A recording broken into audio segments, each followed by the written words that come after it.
Welcome to Money Magnet channel. People generally say that why do I need financial education if I have a college degree, job, house, money in the bank, and a government retirement?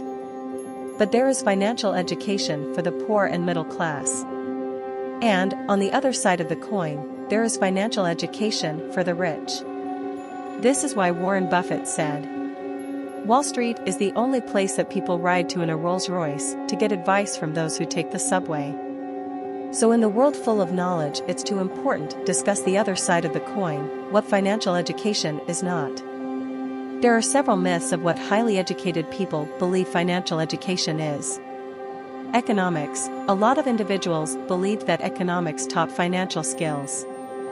Even if an understanding of economics is crucial, it cannot form the basis of financial education.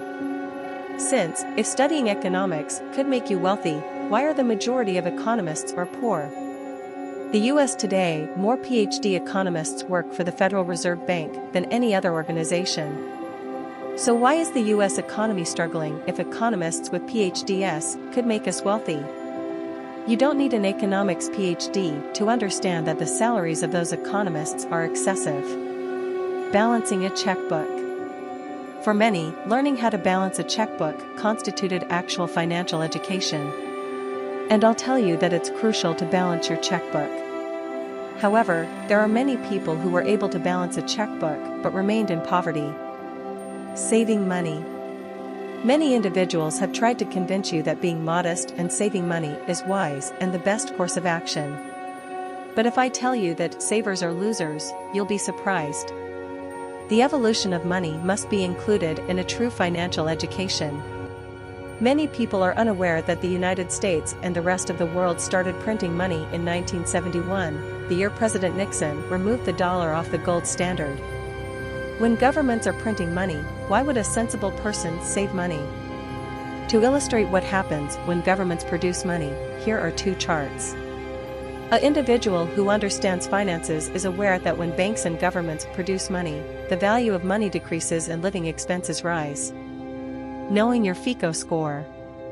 A specific type of credit score is a FICO-registered score. A credit score is a number that is used to estimate your likelihood of making timely loan payments.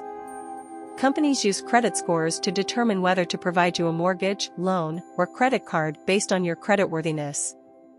Your credit score is significant, but it does not constitute financial literacy. Many members of the lower and middle classes have excellent credit score. Getting out of debt.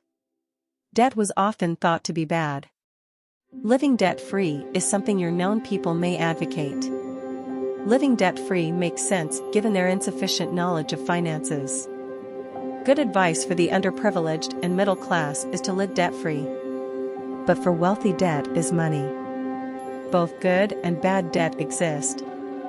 Good debt makes you rich and bad debt makes you poor. To use debt effectively, you must invest in your financial knowledge and learn how to distinguish between good and bad debt. This image depicts the banking industry.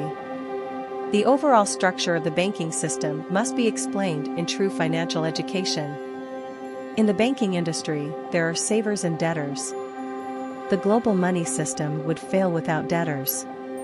In order to entice customers to incur debt, the majority of bank credit cards provide free travel, cash back, and other perks.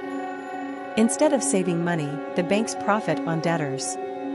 Credit cards were many banks' primary source of income after the 2007 real estate mortgage meltdown. Poor individuals borrow money to pay for their phones and cars. That debt is horrible. Poor debt purchases liabilities. Bad debt is debt that you must repay. Financial smart people borrow money to expand their businesses and buy rental homes. That is a wise borrowing decision that increases your wealth. Someone else paying off your debt is a good debt. Tax benefits are offered by governments to those who know how to manage healthy debt. The fractional reserve banking system is the foundation of the global banking system. In other words, the bank can lend multiples of the amount that savers deposit in the bank to debtors. As an illustration, if the fractional reserve is 10, the bank can lend $10 for each $1 deposited. If inflation is out of control, the central bank, in this case, the Federal Reserve in the United States, can use its tools to reduce the fraction. Banks are indicating that when they decrease loan rates, savings is not what we want. We need creditors. The middle class is being pushed into the stock market and real estate markets by low interest rates on savings in the hopes of earning a better return on their investment. The middle class is pursuing financial market bubbles. Many people in the middle class could lose everything if the bubbles burst. Low interest rates are a signal to potential borrowers to come in and borrow money. Cash is for sale. Low interest rates make it simpler for the wealthy to accumulate more wealth. Low interest rates are a recipe for financial disaster for the working class and poor, especially those who save. Ironically, debt is money that isn't taxed while savings are. This is just another factor contributing to the wealth gap. Living below your means. In the past, these practices made sense. By living cheaply and putting money away for the future, you may be able to achieve financial security and perhaps even become wealthy. Living within your means and saving money made no sense after 1971, when President Nixon removed the currency from the gold standard and allowed the government and banks to manufacture money. So think wisely and uplift your financial education from rest of the majority, to see what real wealthy families are able to see. See you another video.